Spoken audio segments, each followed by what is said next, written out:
That's a 10. That's a good one. Yeah.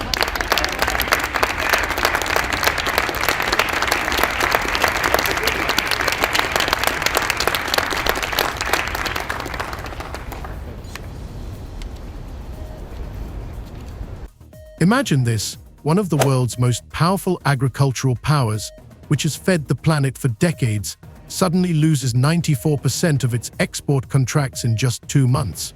Containers of wheat, corn, and soybeans are rotting in ports. Prices are collapsing. Fields are emptying. And on the other side of the border, Canada, without fanfare, threats, or loud statements, is taking America's place on the global food pedestal. This is not fiction. This is 2025. This is the beginning of the end of U.S. agricultural stability.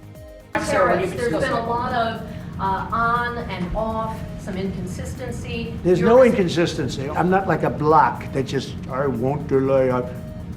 It's called flexibility. It's not called inconsistency. It's called flexibility. Those who yesterday ordered millions of tons of grain from the United States, China, South Korea, the Philippines, Germany are today refusing deliveries. The reason is not drought, pests, or crop failure. The reason is mistrust. No one believes that America is capable of ensuring stability anymore. Contracts are being torn up not because of product quality, but because of political unpredictability. Even at a price $12 cheaper per ton, American wheat is not being bought. After weeks of whiplash, Trump threatening tariffs, imposing some and walking back others, many Americans are feeling the uncertainty. In Swisher, Iowa, distillery owner Jeff Quint says it's paralyzing. The bourbon industry is going to be collateral damage in this tariff war. I don't really think there's any way around that. And he's not alone. Tonight, the majority of Americans, 61%, now say they disapprove of how the president is handling tariffs. 56% say they disapprove of his handling of the economy overall. But the president has dismissed those concerns tonight, saying he has the right to change course. For a century, America proudly bore the title of the world's breadbasket. But today, in the grain belts from Iowa to Texas, silence reigns. No tractors can be heard. Silos are filled to the brim, and farmers are losing the land they mortgaged to buy fertilizers they can no longer afford. I think you're going to remember today, it's going to be a free nation that we're dealing with. We're going to have a very free and beautiful nation. It's going to be Liberation Day in America, and it's going to be a day that hopefully you're going to look back in years to come and you're going to say, you know, he was right. This has turned out to be one of the most important days in the history of our country. At the same time, Canada is signing dozens of new agreements. China, India, the EU, and even Arab countries are switching to Canadian exports. The Port of Vancouver has been expanded. Taxes have been cut. And instead of aggressive rhetoric, there is silence, dialogue, and logistics. And while Washington is busy with trade disputes, Ottawa is simply delivering more reliably, without surprises. We begin with the president's trade war escalating tonight. This evening, the retaliation against the United States, Canada, and the European Union responding quickly, just hours after President Trump's 25% tariff on all steel and aluminum coming into the United States. Canada, the largest supplier of steel to the U.S., slapping new tariffs on $20 billion worth of U.S. goods that are sold in Canada. And the 27 countries of the European Union imposing retaliatory tariffs on up to $28 billion worth of U.S. goods sold in Europe. Farmers in the U.S. are taking out loans at 8% interest and selling off their equipment. Their Canadian counterparts are receiving subsidies, fuel subsidies, and loans at 1.75% interest. And where do you think food is coming from now for supermarkets in Asia and ESE? More and more packaging says product of Canada instead of product of the USA. But the worst thing is not the loss of money. It's the loss of status, the loss of trust. And police in Italy are investigating possible arson after a fire destroyed more than a dozen Tesla vehicles. Elon Musk is calling the incident at a Rome dealership terrorism.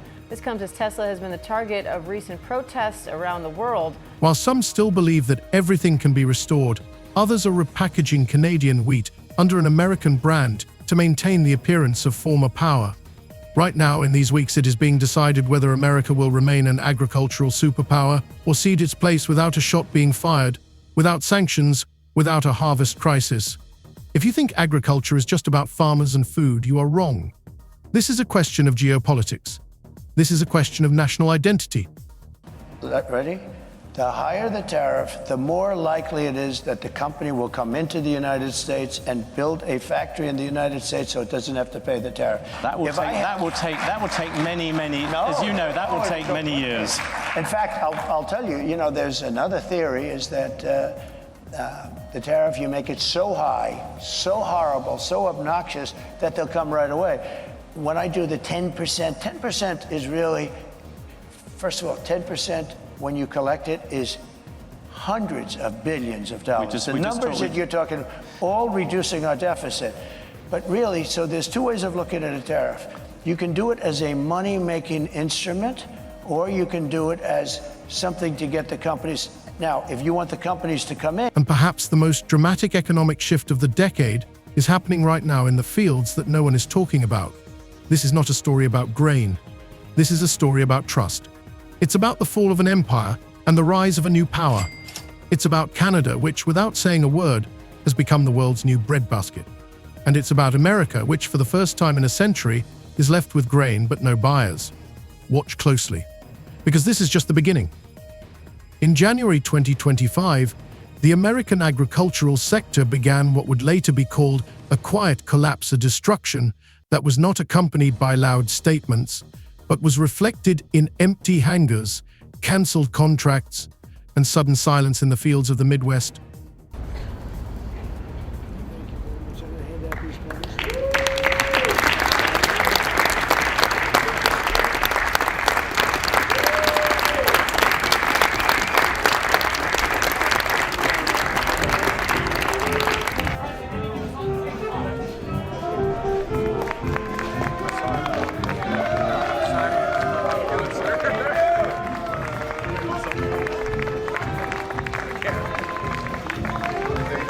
In the first 60 days of the new year, 94% of agricultural exports from the US were rejected.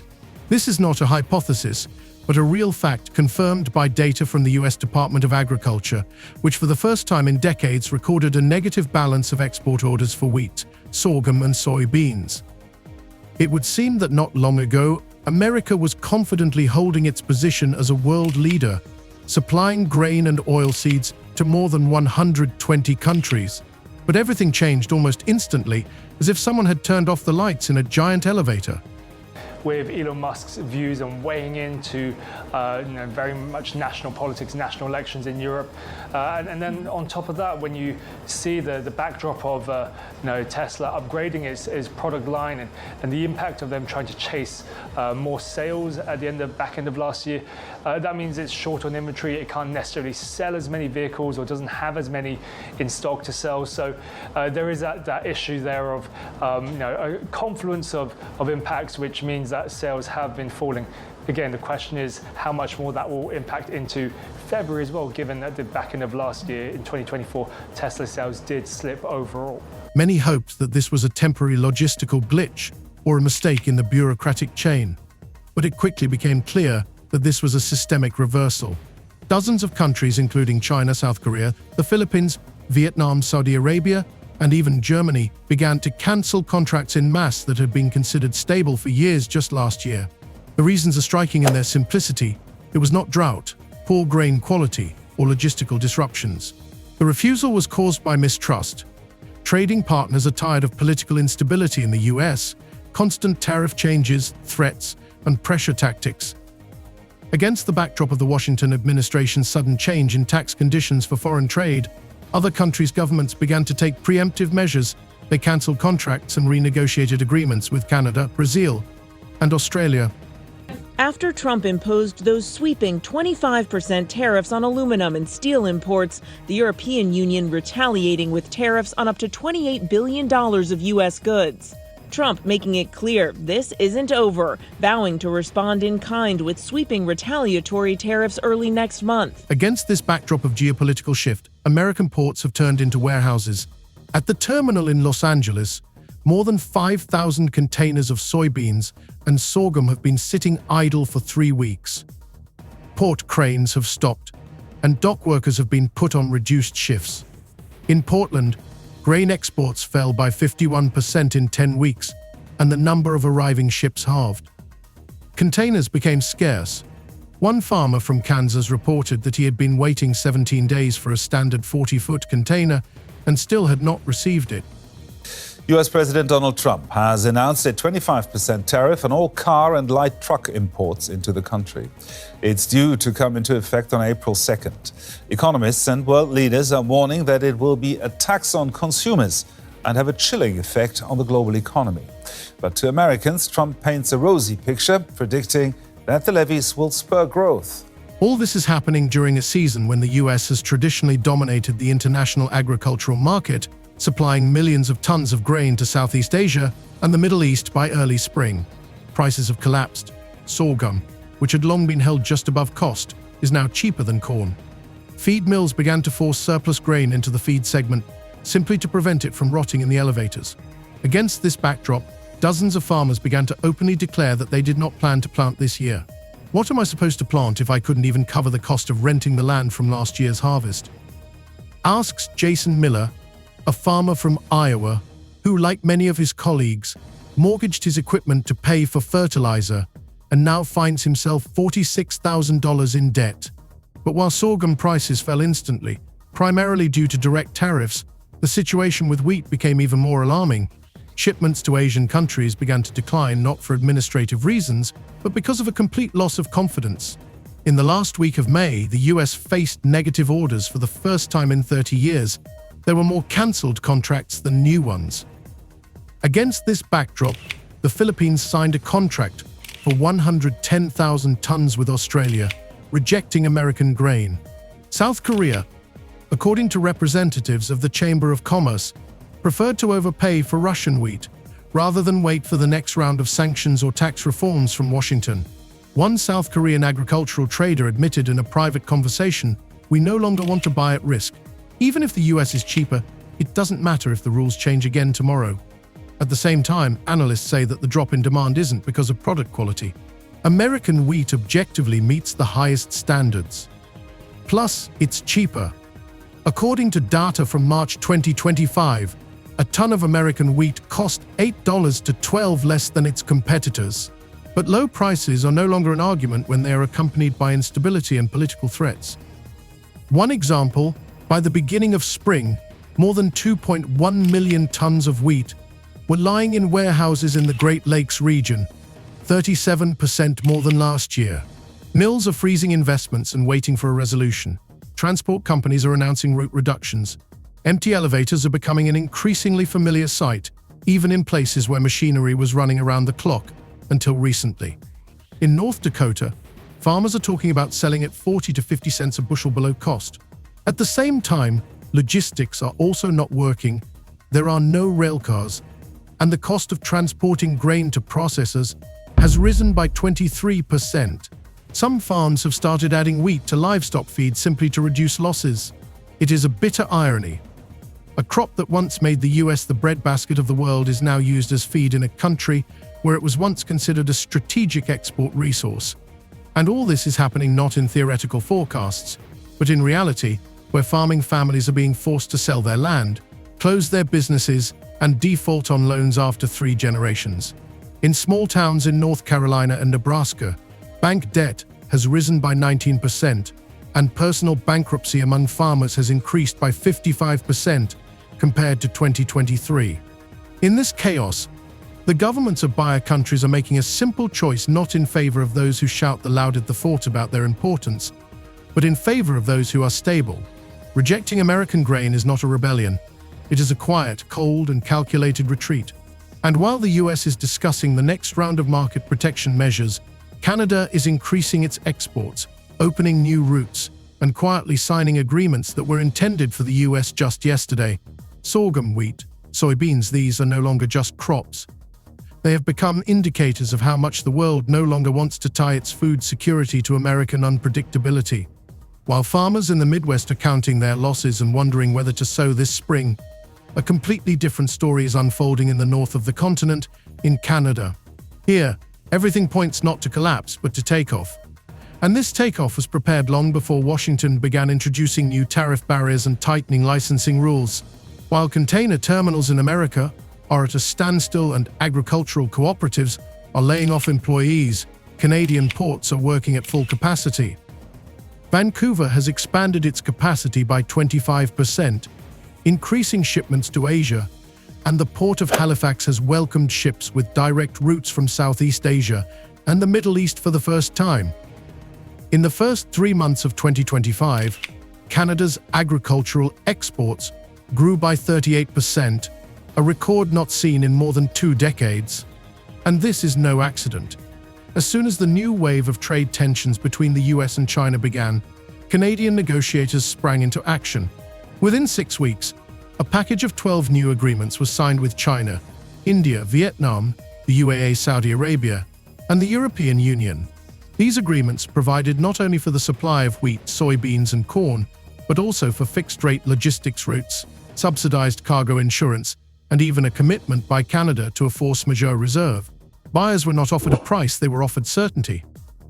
While American farmers complained about the unavailability of credit, small and medium-sized farms in Canada received historic support, a subsidy of 120 Canadian dollars for every ton of fertilizer purchased in January, low-interest loans with a fixed rate of 1.75%, and a temporary freeze on the carbon tax for all farms with an annual turnover of less than 10 million. This gave a Saskatchewan farmer a significant advantage over his Iowa counterpart, who has been unable to obtain approval for a loan at 7.8% per annum for the 3rd month in a row. And while Americans are forced to add sorghum to animal feed to reduce costs, Canadian producers are signing contracts with supermarkets in Japan, Singapore, and Germany to supply flour, lentils, and rapeseed oil labeled organic and non-GMO. The contrast in infrastructure approaches is particularly interesting. American elevators are full, railways are idle, and trucking companies are reporting losses. Against this backdrop, the Canadian government is allocating $600 million to modernize agricultural logistics, from automated loading complexes to digital systems for tracking grain shipments in transit. This is not just money, it is trust in the agricultural sector as a systemically important industry, unlike in the US, where senators are still arguing about whether to include support for farmers in the climate bill. Ottawa, on the contrary, has decided that farmers are not a burden, but a shield against global food pressure. It is this understanding that has allowed Canada to fill the vacant niche, not just as a supplier, but as a new standard. According to a report by the EU Food Safety Agency, Canadian supplies have become the gold standard in terms of compliance with phytosanitary standards, traceability of product origin, and transparency of contractual obligations. One of Saudi Arabia's key importers said that Canada offered contracts with guaranteed shipments for up to 36 months, at a time when the US cannot make clear commitments even for the next quarter. It is precisely this, not price or volume, but the ability to plan, that has become a critical factor in the shift in priorities. Canada's success is particularly evident against the backdrop of a growing number of relaunched US contracts. Many US logistics operators, especially in the northern states, are opening warehouses right on the border in Ontario and Manitoba to purchase products from Canadians, repackage them under US brands, and export them as traditional shipments. This does not directly violate the law, but it sends a clear message. Even American companies no longer rely on the growing agricultural sector as a reliable supplier. One of the largest agricultural terminals in Michigan confirmed that 30% of shipments to Asia in the spring of 2025 were repackaged Canadian grain. They were not bought because of the brand, but because they contained a product they trusted. While America argues about subsidies and conflicts of interest, Canadian farmers are working without cameras, without protests, without slogans. They have access to credit, sell their crops in advance at stable prices, modernize their equipment, and even hire seasonal workers according to a plan rather than on a residual basis, because they know there will be a market. At the same time, unlike the US, Canada does not boast about its successes in an aggressive manner. Canada's Minister of Agriculture said just one sentence at a conference in Toronto: "We're just doing our job." And that was enough for product of Canada to appear more and more often on packaging in Tokyo and Dusseldorf instead of the familiar American logo.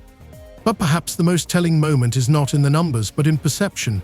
Canada is now called the agricultural Switzerland, a country that does not claim dominance, but one that customers want to come to. At a time when global trade is increasingly dependent on stability and trust, Canada offers just that, predictability. And while the US continues to build trade walls, Canadians are opening new gates.